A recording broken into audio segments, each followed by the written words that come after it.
علم القرآن خلق الإنسان.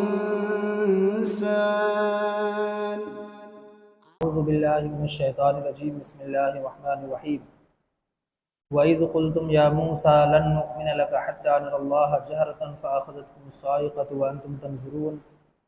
آمنت باللہ صدق اللہ المولانا العظیم وصدق رسولہ النبی الامین المتین الکریم ونحن علی ذلک لمن الشاہدین والشاکرین والحمد للہ رب العالمین. آئیے ہم اور آپ سب سے پہلے اصول برکت کے لیے ایک مرتبہ درود پاک پڑھ لیجیے. اللہم صلی علی سیدنا و شفیعنا و حبیبنا مولانا محمد وبارک وسلم. صلاۃ و سلام علیک یا سیدی یا رسول اللہ صلی اللہ تعالی علیہ وسلم. محترم حضرات، ہم اور آپ کا اکٹھا ہونے کا مقصد یہ ہے کہ اللہ کے کلام کو سیکھنا اور اس کو سمجھنا اور اس پر عمل کرنا. ہم سب کی یہی کوشش ہے کہ ہفتے میں کم سے کم ایک بار اللہ کے کلام کو ترجمے کے ساتھ سیکھنے کا ہمیں موقع مل رہا ہے اور اس کی تفسیر سے بھی ہمیں معلومات کرنے کی کچھ کوشش کی جا رہی ہے، اور ساتھ ہی ساتھ ہم یہی چاہیں گے کہ ہم اور آپ اس پر عمل پیرا ہونے کی بھی کوشش کریں، کیونکہ یہی وہ کتاب ہے جو اللہ تبارک و تعالیٰ نے اپنے محبوب کے ذریعے ہم تک عام کر دیا اور ایک نور کی شکل میں اپنے محبوب صلی اللہ تعالیٰ علیہ وسلم پر نازل فرمایا. اور اس کتاب کو ہم آج چھوڑ کر کہاں کہاں بھٹک رہے ہیں، کہاں کہاں اپنے ماتھے کو ٹیک رہے ہیں، یہ ہم سب واقف ہیں. اس لیے اس کتاب کو پڑھنا اور اس کو سمجھنا بہت ضروری ہے، کیونکہ ہم طرح طرح کی کتابوں کی مطالعہ کیا کرتے ہیں، لیکن اللہ کا کلام ہمیں کیا میسیج دے رہا ہے، اللہ تبارک و تعالیٰ کا کلام ہمیں کیا کہہ رہا ہے، یہ ہم نے سمجھنے کی کبھی کوشش نہیں کی. ہم اور آپ بس یہ چاہتے ہیں کہ بس ہمارا بچہ کلام مقدس آمین کر لے.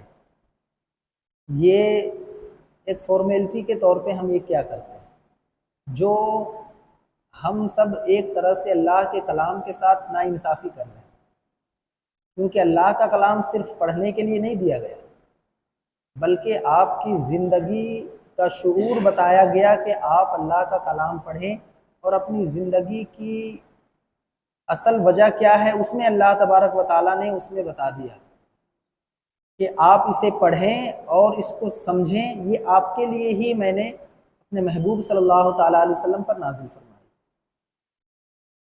تو ہماری اور آپ کی یہی کوشش ہے. اللہ تبارک و تعالیٰ سے کی بارگاہ میں دعا ہے کہ ہمیں ہماری اس کوشش میں اللہ ہمیں کامیابی و کامرانی عطا فرمائے. آج کی گفتگو انشاءاللہ تعالی سورہ بقرہ کی آیت نمبر 55 سے لے کے 59 تک ہوگی، یعنی 5 آیتوں کا مطالعہ آج ہم کرنے کی کوشش کریں گے. سب سے پہلے گزشتہ ہفتہ جو ہم نے جس آیت کا مفہوم بیان کیا تھا اس کو میں ایک بار پھر سے ریپیٹ کر دے رہا ہوں. سب سے پہلی ہماری آیت تھی وَإِذْ فَرَقْنَا بِكُمُ الْبَحْرَ فَأَنْجَيْنَاكُمْ وَأَغْرَقْنَا آلَ فِرْعَوْنَ وَأَنْتُمْ تَنْظُرُونَ. اللہ تبارک و تعالیٰ کلام مقدس میں ارشاد فرما رہا ہے کہ اور جب ہم نے تمہارے لیے دریا چیر دیا. یہ میں بتا چکا کہ بنی اسرائیل کے بارے میں ہم پڑھ رہے ہیں، اور انشاءاللہ تعالیٰ پہلے سپارے کے مکمل ہونے سے ایک رکوع پہلے تک کنٹینیو بنی اسرائیل کے بارے میں ہی ذکر آئے گا. لیکن بنی اسرائیل سے مراد یہ نہیں کہ صرف بنی اسرائیل کے بارے میں یہاں کہا جا رہا ہے، بلکہ ہمیں جو درس مل رہا ہے اس سے، اس کو ہم کیچ کرنے کی کوشش کریں، اور اس کو اپنے یہ بھی دیکھنے کی کوشش کریں کہیں ہم اس طرف تو نہیں جا رہے ہیں، کہیں ہمارا نظریہ، ہمارا رہنے سہنے کا طریقہ بنی اسرائیل کی قوموں کی طرح تو ہم نہیں ہوتے جا رہے ہیں. کیونکہ اللہ تبارک و تعالیٰ نے بنی اسرائیل کے اندر بھی نبی بھیجے اور کتاب بھی بھیجی، ہدایت کا کتاب ان کے یہاں بھی موجود تھا، ہمارے یہاں بھی موجود ہے، اور ہم تو سب سے بہترین جو رسولوں کے رسول جو ہیں ان کی امتیوں میں ہمیں رکھا گیا. تو ہمارے اوپر زیادہ ذمہ داری بنتی ہے. اس لیے ہمیں اس چیز کا درس دیا جا رہا ہے تاکہ ہم اس سے سیکھ سکیں۔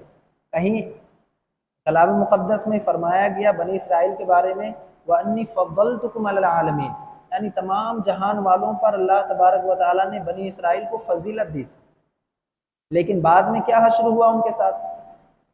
اللہ کے نبی کے پیغام کو انہوں نے جھٹلایا، اللہ کی کتاب کو جھٹلایا، تو بعد میں اللہ کے عذاب سے دو چار آشنا ہوئے وہ۔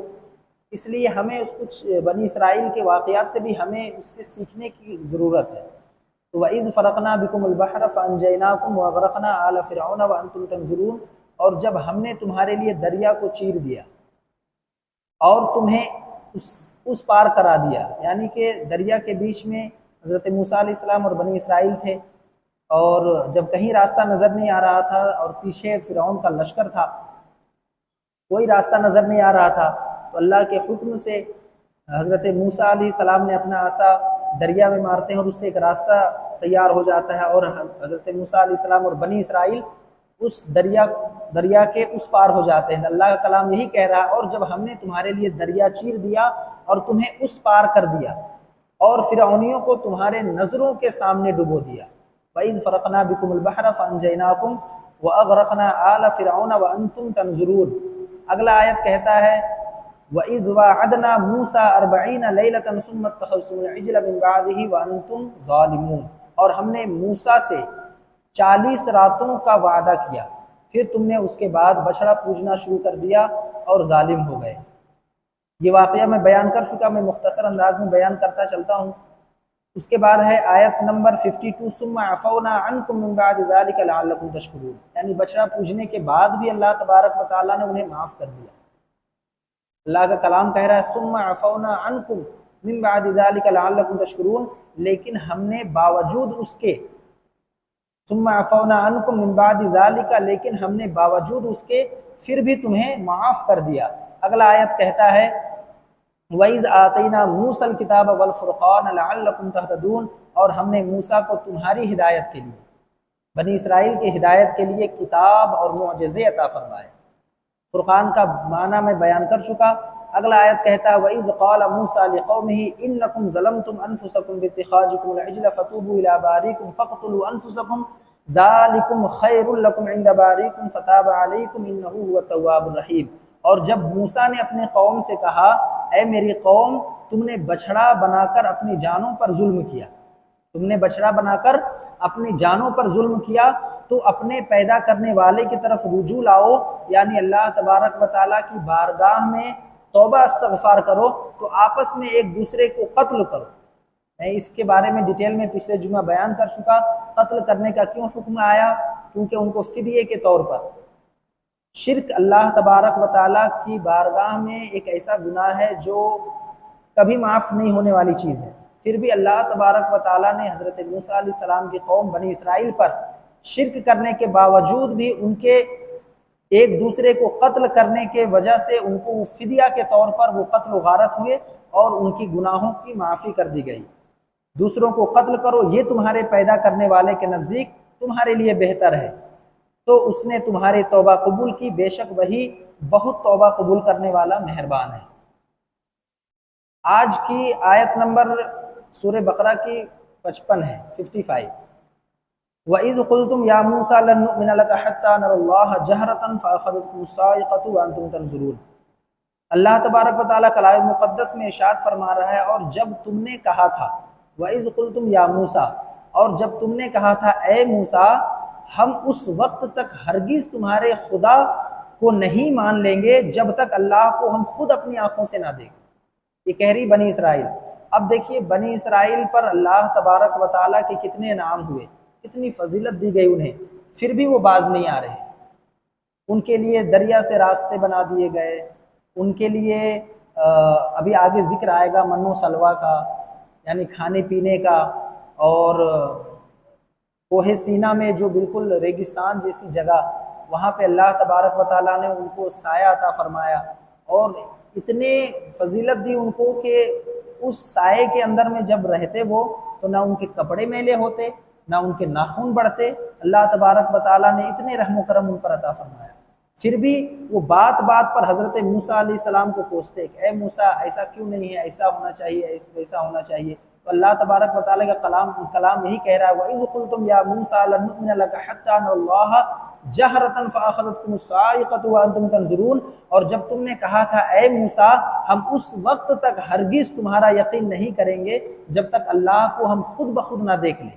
یعنی ایک طرح سے وہ کہہ رہے ہیں کہ ہم ایمان تو لے آئے ہیں لیکن جب تک اللہ کو ہم خود نہ دیکھ لیں تب تک ہم تمہاری کتاب کو کیسے مان لیں کہ یہ اللہ کی دی ہوئی تورات تمہاری نہیں اللہ کی کتاب ہے.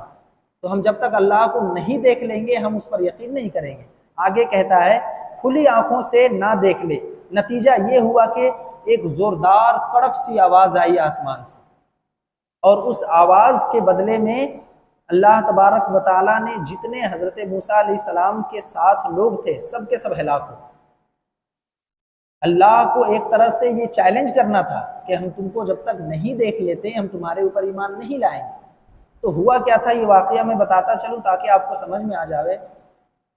جب حضرت موسیٰ علیہ السلام نے اپنی قوم کو یہ حکم دیا کہ اللہ تبارک و تعالیٰ کا یہ حکم ہے کہ جو شخص شرک کیا ہے، جو مشرکین ہو گئے بچڑے کو پوج کر، ان کا اللہ تبارک و تعالیٰ کا حکم ہے کہ ان کو قتل کر دیا جائے. یہ فدیے کے طور پر قتل تھا. اب جب یہ قاتل مقتول کا دور ختم ہوا تب حضرت موسیٰ علیہ السلام نے 70 لوگوں کو اللہ کے حکم کے سے 70 لوگوں کو کوہ طور پر لے کر کے گئے. کوہ طور پر 70 لوگوں کو لے کر کے گئے. وہاں پر وہ لوگ جا کر یہ کہنے لگے کہ اے موسیٰ ہم کیسے مان لیں یہ تمہارے پاس جو کتاب ہے وہ اللہ کی کتاب ہے. جب تک ہم اللہ کو دیکھ نہیں لیتے ہم یقین نہیں کر سکتے. تو اللہ کو غضب ایک طرح کا آیا اور آسمان سے ایک کڑک سی آواز آئی اور اس کے بعد وہ 70 کے 70 لوگ وہیں کے وہیں ہلاک ہو گئے. اب آگے آیت جو پڑھیں گے اس میں اس کی ڈیٹیل ہمیں پوری سمجھ میں آئے گی. آگے آیت کہتا ہے ثم بعثناکم من بعد موتکم لعلکم تشکرون، لیکن پھر اس لیے کہ تم شکر گزاری کرو. ثم بعثناکم من بعد موتکم یعنی تمہارے موت کے بعد، لیکن پھر اس لیے کہ تم شکر گزاری کرو اس موت کے بعد ہم نے تمہیں زندہ کر دیا. اب حضرت موسیٰ علیہ السلام اللہ تبارک و تعالیٰ کی بارگاہ میں سجدہ ریز ہو گئے اور التجا کرنے لگے اے رب ذوالجلال ہم بنی اسرائیل کو کیا جواب دیں گے کہ میں جب بنی اسرائیل کے پاس میں اکیلے جاؤں اور یہ 70 کے 70 لوگ ہلاک ہو گئے تو وہ پوچھیں گے ہمارا وہ فلانا شخص یہ ہمارا یہ کہاں گئے، تو میں کیا جواب دوں گا. اللہ تبارک و تعالیٰ کی بارگاہ میں التجا کرنے لگے تو پھر یہ آیت نازل ہوئی ثم بعثناکم من بعد موتکم لعلکم تشکرون، لیکن پھر اس لیے کہ تم شکر گزاری کرو اس موت کے بعد بھی ہم نے تمہیں زندہ کر دیا. یعنی یہاں دو چیزیں سمجھ میں آئی کہ اللہ تبارک و تعالیٰ کو کسی طرح سے ہم چیلنج نہیں کر سکتے، اور دوسری بات یہاں نبی کا جو پاور ہوتا ہے وہ سمجھ میں آئی. اللہ تبارک و تعالیٰ تو ایک طرح سے اس پر موت مسلط کر دی تھی، لیکن جب حضرت موسیٰ علیہ السلام نے التجا کی اللہ کی بارگاہ میں تو ان کی دعا قبول ہو گئی، اور جو 70 کے 70 لوگ ہلاک کر دیے گئے تھے وہ پھر اللہ تبارک و تعالیٰ کے پیغمبر حضرت موسیٰ علیہ السلام کی دعا کے طفیل ان کو پھر واپس زندہ کر دیا. اب اگلی آیت کی طرف ہم چلتے ہیں. آیت نمبر 57 وَظَلَّلْنَا عَلَيْكُمُ الْغَمَامَ وَأَنزَلْنَا عَلَيْكُمُ الْمَنَّ وَالسَّلْوَىٰ كُلُوا مِن طَيِّبَاتِ مَا رَزَقْنَاكُمْ وَمَا ظَلَمُونَا وَلَٰكِنْ كَانُوا أَنفُسَهُمْ يَظْلِمُونَ. جیسے کہ میں ابھی تھوڑی دیر پہلے بیان کیا وَظَلَّلْنَا عَلَيْكُمُ الْغَمَامَ وَأَنزَلْنَا عَلَيْكُمُ الْمَنَّ وَالسَّلْوَىٰ.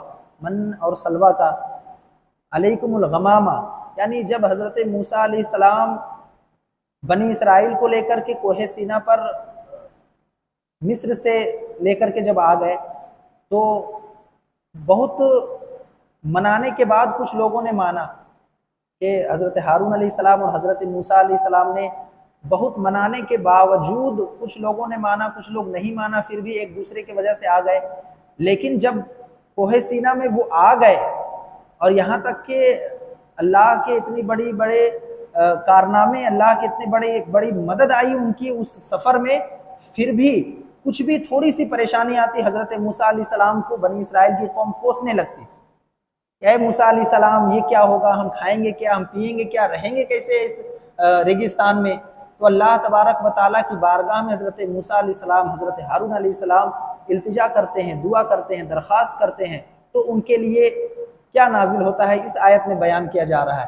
وَظَلَّلْنَا عَلَيْكُمُ الْغَمَامَ وَأَنزَلْنَا عَلَيْكُمُ الْمَنَّ وَالسَّلْوَىٰ، اور ہم نے ابر کو، بادل کا سایہ ابر کو، اور ہم نے ابر کو تمہارا سائبان کیا، یعنی تمہاری رہنے کے ایک طرح سے جگہ بنا دی۔ سائبان یعنی تمہارا جہاں دھوپ ہوتی وہ چھایا کرتا، اور ہم نے ابر کو تمہارے لیے سائبان کیا اور تم پر من اور سلوہ اتارا۔ وَأَنزَلْنَا عَلَيْكُمُ الْمَنَّ وَالسَّلْوَىٰ، ہم نے کھانے کے لیے تمہارے کو من اور سلوہ دیا، من اور سلوہ اتارا۔ اور اس کے بعد آیت کہہ رہا ہے کُلُوا مِن طَیِّبَاتِ مَا رَزَقْنَاکُمْ، کُلُوا مِن طَیِّبَاتِ مَا رَزَقْنَاکُمْ، کھاؤ ہماری دی ہوئی ستھری چیزیں، کُلُوا مِن طَیِّبَاتِ مَا رَزَقْنَاکُمْ، اور انہوں نے کچھ ہمارا نہ بگاڑا۔ اس کے بعد کہہ رہا ہے وَمَا ظَلَمُونَا، اور انہوں نے کچھ ہمارا نہ بگاڑا، وَمَا ظَلَمُونَا وَلَٰكِن كَانُوا أَنفُسَهُمْ يَظْلِمُونَ، ہاں اپنی ہی جانوں پر ظلم کرتے رہے۔ اب اس کی تفسیر میں دیکھتے ہیں وَظَلَّلْنَا عَلَيْكُمُ الْغَمَامَ، ہم نے تمہارے لیے بادل کو سایہ بنا دیا۔ اب میں نے ابھی جیسے تھوڑی دیر پہلے کہا نا، بنی اسرائیل کی قوم ایک ایسی قوم تھی کہ تھوڑی تھوڑی سی بات پر حضرت موسیٰ علیہ السلام کو کوستے کہ یہ ہے وہ ہے، یہ کیوں نہیں ہے، یہ کھانے کی چیز ہم کھانے، ابھی آگے اور ہم پڑھیں گے کہ کھاتے کھاتے ہم اکتا گئے ہیں، ہمیں کچھ اور اللہ کی بارگاہ میں آپ کچھ عرض و معروض اور کریں کہ ہمیں کچھ اور کھانے کو ملے۔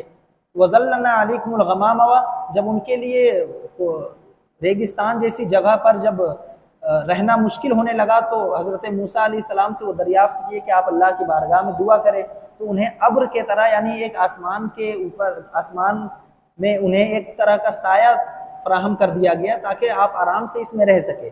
علیکم المن والسلویٰ، اور من اور سلوہ عطا کیا گیا۔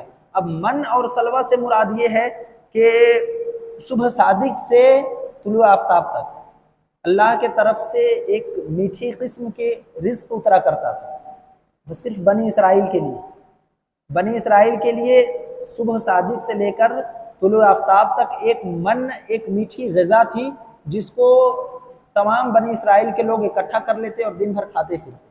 یہ کھانے کا انتظام ہو گیا۔ اب من ہو گیا، اب سلوہ کس کو کہا گیا؟ سلوہ اس کی دو روایت آتی ہے، ایک تو پرندے کا روایت آتا ہے کہ ایک پرندہ آتا تھا شام کو، جہاں یہ رہتے تھے کوہ سینا میں، ان کا یہ شکار کر لیا کرتے تھے اور ان کو بھون کر کے یہ کھایا کرتے تھے۔ اور دوسری روایت میں یہ ہے کہ ایک بھنا ہوا کوئی چیز آتی تھی، اس کو سلوہ کہا گیا۔ تو دو طرح کی روایت ہے اس میں۔ وَظَلَّلْنَا عَلَيْكُمُ الْغَمَّامَ وَأَنزَلْنَا عَلَيْكُمُ الْمَنَّ وَالسَّلْوَىٰ كُلُوا مِن طَیِّبَاتِ مَا رَزَقْنَاکُمْ، اور پاک ستھری چیز کھاؤ جو ہم نے تمہیں عطا کی۔ وَمَا ظَلَمُونَا، اور انہوں نے کچھ ہمارا نہ بگاڑا، ہاں اپنی ہی جانوں پر ظلم کرتے رہے، یعنی اللہ کی ناشکری کرتے رہے۔ یعنی اللہ کی اگر ہم ناشکری کرتے ہیں تو اللہ کو اس سے کوئی چیز بگڑنے والی نہیں ہے، اللہ کی ذات پر کوئی چیز بگڑنے والی نہیں ہے، بلکہ ہم خود اپنی جانوں پر ظلم کر رہے ہیں۔ اگلا آیت نمبر 58 کہتا ہے وَإِذْ قُلْنَا ادْخُلُوا هَٰذِهِ الْقَرْيَةَ فَكُلُوا مِنْهَا حَيْثُ شِئْتُمْ رَغَدًا وَادْخُلُوا الْبَابَ سُجَّدًا وَقُولُوا حِطَّةٌ نَغْفِرْ لَكُمْ خَطَايَاكُمْ وَسَنَزِيدُ الْمُحْسِنِينَ، اور ہم نے تم سے کہا کہ اس بستی میں جاؤ، اور ہم نے تم سے کہا کہ اس بستی میں جاؤ جو کچھ جہاں کہیں سے چاہو فراغت با فراغت کھاؤ پیو، اور دروازے میں جب جاؤ تو سجدہ کرتے ہوئے جاؤ۔ جب دروازے سے داخل ہونے کی کوشش کرو تو اس کی ڈیٹیل ابھی ہم سمجھیں گے، ابھی ترجمہ اس کا سمجھ لے، اور جب دروازے سے داخل ہو تو سجدہ کرتے ہوئے گزرو، اور زبان سے حطتن کہو، اور زبان سے حطتن کہو، ہم تمہاری خطائیں معاف فرما دیں گے اور نیکی کرنے والوں کو اور زیادہ دیں گے۔ اب اس میں کہا جا رہا ہے جب کوہ سینا میں رہتے رہتے بہت دن ہو گئے، بہت عرصہ گزر گیا، تو یہاں پر ایک نشاندہی انہیں کی جا رہی ہے وَإِذْ قُلْنَا ادْخُلُوا هَٰذِهِ الْقَرْيَةَ، اور ہم نے تم سے کہا کہ اس بستی میں جاؤ، یعنی کہ اس بستی سے مراد یہاں پر بیت المقدس، بیت المقدس کے بارے میں یہاں کہا جا رہا ہے۔ انہیں یہ حکم ہوا کہ جب تم دروازے سے داخل ہو تو حطتن کہتے ہوئے داخل ہو، اور ایک طرح سے یہ کلمہ استغفار ہے، اب حتتن کا کہنے کا مطلب ہے کہ اللہ تبارک و تعالیٰ کی پناہ میں ہوں، یعنی اللہ ہمارے گناہوں کی مغفرت فرمائے۔ انہیں یہ حکم دیا گیا کہ جب تم دروازے سے داخل ہو تو سجدہ کرتے ہوئے چلو، اور پھر جب آگے بڑھو تو حتتن یعنی اللہ کی استغفار کرتے ہوئے گزرو۔ لیکن انہوں نے اس کے بھی برمخالف کام کیا، انہوں نے اس کے بھی مخالف کام کیے، اور حتتن کے جگہ کہیں حبتن، کسی نے کچھ کہا کسی نے کچھ کہا۔ جب وہاں پر وہ گئے اور دیکھا تو ایک ہوتا ہے نا، کہیں جو چیز کی انسان طلب رکھتا ہے وہ چیز جب مل جایا کرتی ہے تو اس کے اندر ایک اکڑ پنا آ جاتا ہے، ہمیں تو یہ چیزیں اب حاصل ہو گئی، ہمارے جیسا اب کوئی نہیں ہے، ایک طرح کا انا کا ان کے اندر جو ہے کیفیت طاری ہو جاتی ہے۔ تو اس طرح سے اللہ تبارک و تعالیٰ کا نظام ایسا ہے کہ تم عبادتیں بھی کرو، ریاضتیں بھی کرو، صدقہ خیرات بھی کرو، ہر نیک کام کرو، پھر بھی اللہ تبارک و تعالیٰ کی بارگاہ میں روتے رہو، گڑ گڑاتے رہو، اپنے گناہوں کی استغفار کرتے رہو۔ خود کچھ حدیثوں میں اس طرح سے بیان آتا ہے، کچھ حضور صلی اللہ تعالیٰ علیہ وسلم خود دن میں 70 مرتبہ استغفار پڑھا کرتے تھے، جن کے صدقے میں اللہ تبارک و تعالیٰ نے ساری کائنات کا نظام بنایا، جن کی وجہ سے اللہ تبارک و تعالیٰ نے خود اپنے رب ہونے کا اظہار فرمایا کہ میں تمہارا رب ہوں۔ ان کا یہ حال ہے کہ وہ دن میں 70 مرتبہ توبہ استغفار پڑھا کرتے ہیں، تو ہماری کیا حیثیت؟ تو اس لیے اللہ تبارک و تعالیٰ کی بارگاہ میں عبادت و ریاضت میں مصروف رہنے کا یہ مطلب نہیں کہ میں بہت بڑا زاہد ہوں، میں بہت بڑا عابد ہوں، اس طرح سے آپ کے اندر یہ ماحول پیدا نہ ہو جائے۔ اسی طرح اللہ تبارک و تعالیٰ جو ہم گزشتہ 2 جمعے میں پڑھا تھا نا کہ وَأَقِيمُوا الصَّلَاةَ وَآتُوا الزَّكَاةَ وَارْكَعُوا مَعَ الرَّاكِعِينَ، کہ نماز قائم کرو، زکوٰۃ دو اور رکوع کرو، کس کے ساتھ؟ رکوع کرنے والوں کے ساتھ۔ تو رکوع کرنے سے مراد عاجزی، انکساری دکھانا ہے۔ تو اللہ تبارک و تعالیٰ کی بارگاہ میں ہم عبادت بھی کریں، ہر وہ کام کریں جو اللہ نے حکم عطا فرمایا، لیکن پھر بھی ہمیں اللہ تبارک و تعالیٰ کی بارگاہ سے ڈرتے رہنے کی ضرورت ہے۔ اور اس طرح سے جب آپ عبادت کریں گے تو آپ کی عبادت میں وہ خشوع خضوع ہوگا کہ آپ کی دنیا تو سنورتی نظر آئے گی، آخرت بھی سنورتا ہوا نظر آئے گا۔ آج کی آیت نمبر سورہ بقرہ کی 59 اور لاسٹ آیت رہے گی ہماری انشاءاللہ تعالی۔ اس میں اللہ تبارک و تعالی ارشاد فرما رہا ہے فَبَدَّلَ الَّذِينَ ظَلَمُوا قَوْلًا غَيْرَ الَّذِي قِيلَ لَهُمْ فَأَنزَلْنَا عَلَى الَّذِينَ ظَلَمُوا رِجْزًا مِّنَ السَّمَاءِ بِمَا كَانُوا يَفْسُقُونَ۔ مگر سب سے پہلے میں یہ بتا دوں کہ فَبَدَّلَ الَّذِينَ ظَلَمُوا قَوْلًا غَيْرَ الَّذِي قِيلَ لَهُمْ، یعنی کہ اللہ تبارک و تعالی نے بنی اسرائیل پر طرح طرح کے جب انعامات کیے اور وہ انعام کی وہ ناشکری ادا کرنے لگے تو طرح طرح کے ان پر عذاب بھی آئے۔ جیسے اللہ تبارک و تعالیٰ نے فرعونیوں سے نجات دینے کے بعد انہیں حضرت موسیٰ علیہ السلام حضرت ہارون علیہ السلام کی صدارت میں چھوڑ کر کے جب گئے کوہ طور پر تورات کے لیے 30 دن کے لیے، پھر 10 دن کا عرصہ بڑھا دیا گیا، وہ 40 دن کا ہو گیا۔ اس کے بعد انہوں نے بچڑا پوجنا شروع کر دیا، پھر قاتل و مقتول کا دور چلا، پھر جو ہے انہوں نے اللہ تبارک و تعالیٰ کے ذات میں ایک طرح سے چیلنج کیا کہ میں تمہیں دیکھوں گا تب جا کر کے میں مانوں گا کہ ہاں یہ اللہ کی کتاب ہے۔ اسی طرح اس آیت میں بھی کہا جا رہا ہے فَبَدَّلَ الَّذِينَ ظَلَمُوا قَوْلًا غَيْرَ الَّذِي قِيلَ لَهُمْ، مگر ہوا یہ کہ جو بات ان سے نہ کہی گئی تھی، جو اللہ تبارک و تعالیٰ کا حکم ہوتا جسٹ اپوزٹ وہ کام کیا کرتے بنی اسرائیل۔ تھوڑی تھوڑی دیر میں پتہ نہیں انہیں کیا ان کے ذہن میں کیا بات آتی، تھوڑی تھوڑی دیر میں وہ اپنی باتوں سے مکر جاتا۔ حضرت موسیٰ علیہ السلام کو اپنا نبی مان بھی لیا، ان پر ایمان بھی لے آئے، اللہ کو حاضر و ناظر مان بھی لیا، پھر بھی تھوڑی تھوڑی دیر میں پتہ نہیں انہیں کیا ہو جاتا۔ تبھی کلام مقدس کہہ رہا ہے فَبَدَّلَ الَّذِينَ ظَلَمُوا قَوْلًا غَيْرَ الَّذِي قِيلَ لَهُمْ، مگر ہوا یہ کہ جو بات ان سے نہ کہی گئی تھی، یعنی اللہ کا کلام جو نہ کہا انہوں نے وہ اپنے طرف سے گڑھ لیا۔ آج بھی ہم طرح طرح کی بات اپنے سوسائٹی میں دیکھ لیجئے، اپنے محلے میں دیکھ لیجئے، طرح طرح کی باتوں کو بولتے ہیں اور یہ کہتے ہیں یہ حدیث ہے، یہ وہ نبی کا قول ہے، یہ اللہ کا کلام کہتا ہے۔ تو اس طرح سے کہنا یعنی اللہ کی غضب کو دعوت دینا ہے۔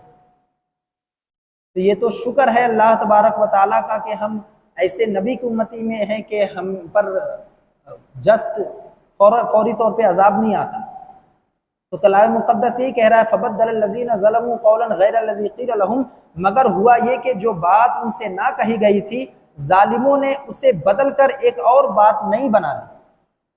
نتیجہ کیا ہوا کہ جو نافرمانیاں وہ کرتے آ رہے تھے ہم نے ان کی سزا میں ان ظالموں پر آسمان سے عذاب نازل کیا، اللہ تبارک و تعالیٰ کا غضب نازل ہوا۔ فَأَنزَلْنَا عَلَى الَّذِينَ ظَلَمُوا مِنَ السَّمَاءِ، تو ہم نے آسمان سے ان ظالموں پر عذاب نازل فرمایا۔ اب یہاں پہ عذاب سے مراد تعاون کا عذاب ہے، بنی اسرائیل پر ایک عذاب آیا تعاون کا عذاب، یعنی کہ جس طرح سے زلزلے، باڑھ اور بھوکمپ اس طرح سے آتے ہیں نا، اس طرح کے کچھ عذاب آئے تھے۔ تو اللہ کے نبی صلی اللہ تعالیٰ علیہ وسلم سے ایک مرتبہ حضرت عائشہ رضی اللہ تعالیٰ عنہ نے پوچھا کہ اے اللہ کے نبی صلی اللہ تعالیٰ علیہ وسلم یہ تعاون کیا ہے؟ اللہ کے نبی صلی اللہ تعالیٰ علیہ وسلم نے ارشاد فرمایا کہ کفاروں کے لیے یہ تو عذاب ہے، لیکن جو مومن شخص ہوگا اللہ تبارک و تعالیٰ ان کے لیے اس پر رحمت نازل فرماتا ہے، اور جو بھی حکم الہی سے جو چیزیں ایک مومن پر ہوتا ہے، وہ جو ایک مومن بندہ ہوتا ہے وہ بالکل اللہ کا حکم الہی اپنی تقدیر میں لکھی ہوئی چیز مان کر کے اسے ایکسیپٹ کرتا ہے۔ اسی طرح اس میں اللہ تبارک و تعالیٰ کے رسول صلی اللہ تعالیٰ علیہ وسلم نے حضرت عائشہ کو فرمایا کہ تعاون کیا ہے۔ تو یہ آج کی ہماری آخری آیت تھی، انشاءاللہ تعالیٰ ہم آگے، یہ آج ہماری سورہ بقرہ کی 6 رکوع مکمل ہو گئے۔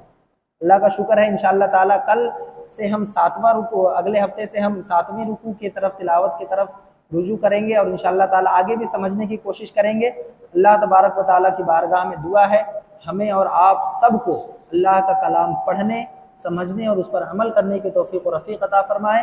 استغفر اللہ ربی من کل ذنب واتوب الیہ، استغفر اللہ ربی من کل ذنب واتوب الیہ، استغفر اللہ ربی من کل ذنب واتوب الیہ، وآخر دعوانا ان الحمد للہ رب العالمین۔ السلام علیکم۔ الرحمن علم القرآن خلق الإنسان